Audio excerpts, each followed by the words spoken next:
He calls himself your friendly neighborhood Mikey, and he's one of WTRF's own, but he's also a veteran. Mikey Allen has become well known on social media for his upbeat and maybe slightly wacky personality.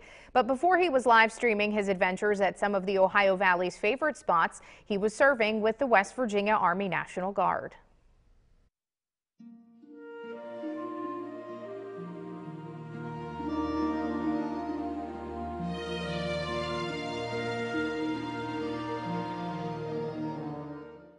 If I couldn't have had a camera in my hand with my rifle, I might not have ever joined.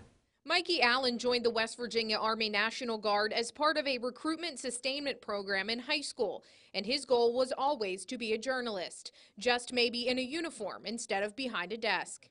With the Army National Guard, you know, it's that 1 week in a month, 2 weeks a year, your specialty training here and there, so it wasn't really on the forefront of my mind that like, oh, I'm going to deploy. But he did to Afghanistan in 2009. Right before I was about to deploy, they let us know that we were going to be attached to Special Forces.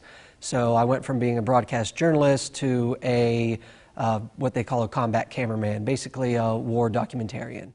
Allen says deployment was an adjustment. I was just constantly having my camera up and just doing my best to maintain my sense of self in all of it. Most of the video was for the National Guard's internal use, but Allen also captured some of his own personal footage.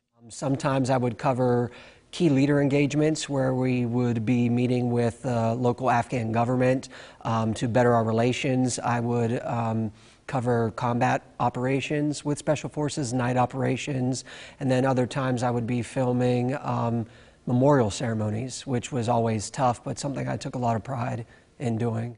He was there with the Special Forces through the dangerous mortar attacks, but fondly remembers some of the lighter moments interacting with the locals. I was on a run one day, and I took my camera everywhere with me, and I was along the edge of our base, our compound there, and there was a group of kids on the other side of the fence just like looking into the compound, and I approached them and I got one of the young Afghan children to say my name. I'll never forget that. That was awesome. That language barrier, we don't speak the same language, and I must look like some scary monster to them and everything, but they were accepting and just reaching through the fence, and I was shaking their hands, and I repeated my name, and they repeated theirs back to me. It was a beautiful moment. After returning from Afghanistan, Allen says he felt his time in the service had run its course, but while he's no longer enlisted, he still sees how it shaped his life. I did my time. It came to define a big part of my personality. I'm thankful for it, and I wouldn't wish it upon anybody else unless they really wanted it for the right reasons. And of course, eventually that broadcast journalism experience brought Mikey here to 7 News. You can find him on Facebook at LoveOV and follow along as he checks out some of the Ohio Valley's favorite spots.